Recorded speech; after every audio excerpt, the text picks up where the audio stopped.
Salut à tous, c'est Julien, je suis ravi de vous accueillir aujourd'hui dans cette nouvelle vidéo dans laquelle on va aborder un sujet qui est un peu complexe, sur lequel on entend beaucoup de choses, tout et son contraire, beaucoup de désinformation dans les médias notamment, et ce sujet c'est la réglementation lorsque vous voulez faire de la location saisonnière.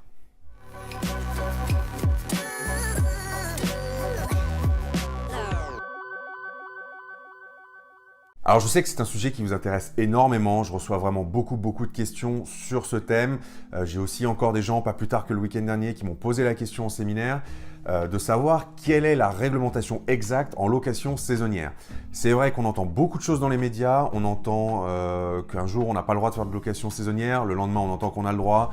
On entend également qu'on n'a pas le droit de faire plus de 120 jours par an. Enfin bref, il y a de quoi s'embrouiller facilement. Et d'ailleurs, je vous comprends parce que quand on entend toutes ces informations contradictoires, je vous avoue que c'est un peu facile d'être un peu perdu. Alors pas d'inquiétude, le but de la vidéo aujourd'hui, c'est justement de reprendre l'intégralité de la réglementation de la location saisonnière. Et le but, c'est qu'à la fin de cette vidéo, vous ayez une vision précise et la plus claire possible. Et pour ça, je vais essayer vraiment de faire simple de ce que vous avez le droit de faire ou de ce que vous n'avez pas le droit de faire en location saisonnière. Alors il y a deux points sur lesquels vous devez véritablement focaliser votre attention lorsque vous allez chercher un endroit pour investir en location saisonnière, et ce sont les suivants. Le premier point, c'est tout d'abord la réglementation de l'endroit où vous allez vouloir faire de la location saisonnière, donc de la ville, de la commune, là où vous allez vouloir acheter votre bien. Parce que en fonction de l'endroit où vous souhaitez le faire en France, en tout cas, eh bien la réglementation n'est pas la même et vous allez avoir certaines obligations et certaines contraintes dont vous allez devoir tenir compte pour pouvoir faire les choses dans les règles. La deuxième chose à laquelle il va falloir faire attention, indépendamment de l'endroit où vous allez faire votre location saisonnière, c'est le règlement de copropriété. Alors sur ce point, je vous propose qu'on le passe tout de suite parce que ça va être très rapide. Il y a une chose et une seule chose à laquelle vous devez faire attention dans le règlement de copropriété, et en fait c'est la mention qui va donner la destination de l'appartement que vous allez acquérir. Et cette mention, si vous voyez écrit usage d'habitation bourgeoise exclusive, vous pouvez arrêter vos recherches, enfin vous pouvez arrêter en tout cas de vous focaliser sur cet appartement parce que tout simplement, traduction, ça veut dire que vous n'aurez pas le droit de faire de location saisonnière dans votre appartement. Donc moi, ce que je vous encourage à faire si vous voyez cette mention dans le règlement de copropriété, c'est tout simplement de passer à autre chose et d'aller visiter d'autres appartements. Ce qu'il faut bien comprendre, c'est que vous pouvez avoir une ville qui vous autorise la location saisonnière et au sein de cette ville, vous pouvez avoir deux immeubles, même deux immeubles qui sont côte à côte. Un qui va vous autoriser la location saisonnière et puis celui d'à côté, vous n'allez pas avoir le droit d'en faire. C'est comme ça, si vous voyez ça, encore une fois, passez à un autre appartement. Vous pouvez aussi tout simplement contourner le problème. D'ailleurs, c'est ce que je fais moi, c'est pour ça que j'investis dans les immeubles maintenant, c'est vous squeezez complètement la copropriété. Donc dans un immeuble, vous faites ce que vous voulez, mais ça peut être aussi une maison, ça peut être un terrain, vous allez faire construire des choses, enfin voilà, vous pouvez vraiment contourner ce problème. Et d'expérience, je peux vous dire que des copropriétés qui interdisent formellement la location saisonnière, il n'y en a pas tant que ça. Alors ça ne veut pas dire que vous n'allez pas tomber dessus, mais finalement en cherchant, vous pouvez très facilement trouver un appartement qui n'est pas contraint par ce règlement de copropriété. Voilà, ça c'est le point à vérifier véritablement d'un point de vue copropriété. Maintenant, je vous propose qu'on aille dans le cœur du sujet et qu'on parle véritablement de la loi, de la réglementation, parce que c'est ce point-là qui fait débat la plupart du temps, c'est ce point-là qui revient toutes les semaines dans les médias, et c'est ce point-là sur lequel on a vite fait de s'embrouiller. Il faut distinguer deux cas de figure en fonction de ce que vous allez faire en location saisonnière. Le premier cas de figure, c'est dans le cas où vous allez vouloir mettre en location votre résidence principale et si vous souhaitez faire ça, il y a certaines contraintes, certaines règles qui s'appliquent et qu'il faut respecter.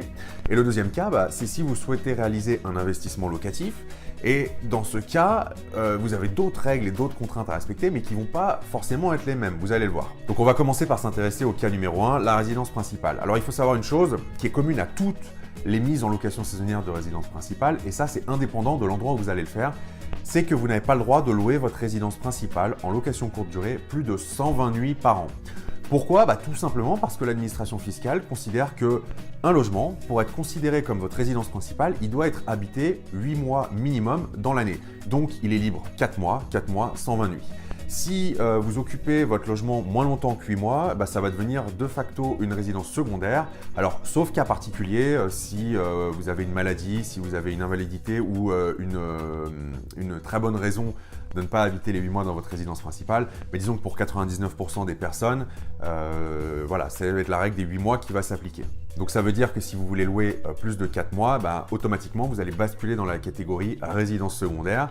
Et donc là, les règles qui vont s'appliquer vont être les mêmes que pour un investissement locatif. Donc cette limite de 120 jours, il faut bien comprendre une chose, c'est qu'elle ne s'applique que dans le cas où vous allez mettre en location la résidence principale. Souvent, le raccourci qui est fait dans les médias, c'est de dire la location courte durée, vous avez le droit d'en faire, mais 120 jours maximum par an. C'est pas tout à fait faux, c'est pas tout à fait vrai. La vérité, c'est que, encore une fois, vous avez le droit d'en faire 120 jours par an si vous mettez en location votre résidence principale, et vous allez voir que dans le cadre d'un investissement locatif, il n'y a plus de limite. Mais ça, je vais en parler dans la deuxième partie. Alors, au-delà de cette obligation qui est commune, enfin de cette limite de 120 nuits qui est commune à toutes les résidences principales que vous voulez mettre en location saisonnière, il y a des démarches qui vont être spécifiques aux villes dans lesquelles vous allez vouloir faire votre location saisonnière. Alors, à l'heure où je tourne cette vidéo, là on est fin 2017, il y a des contraintes appliquées à certaines villes, mais qui ne le sont pas encore à d'autres. Alors, je fais un aparté là, mais qui est très important.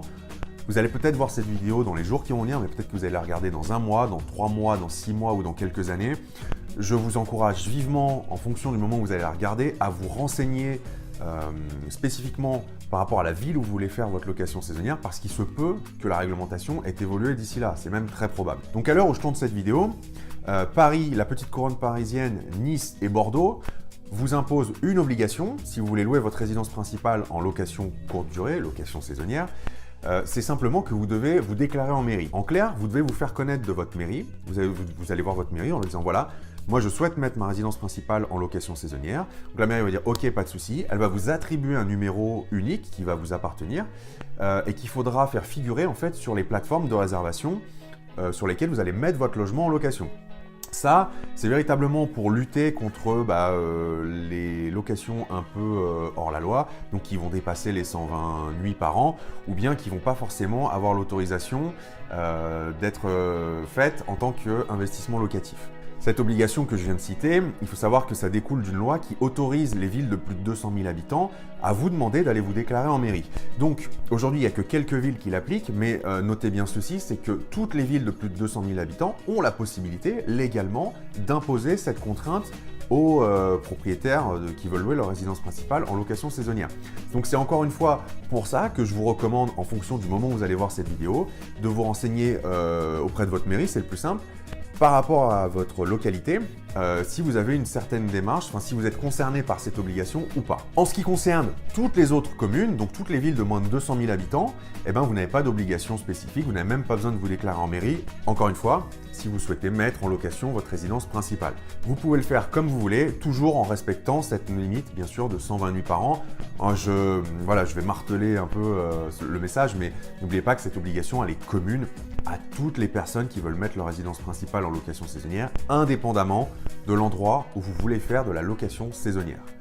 Donc là, on a fini pour la partie qui concerne la résidence principale, donc qui répond, comme je vous le disais en introduction, à certaines obligations. Et maintenant, ce que je vous propose, c'est que pour bien scinder la partie résidence principale de la partie investissement locatif, c'est qu'on se retrouve dans une deuxième vidéo dans laquelle là, je vais balayer en détail les obligations, les contraintes que vous pouvez avoir pour mettre en location saisonnière tout au long de l'année, soit une résidence secondaire, soit un investissement locatif.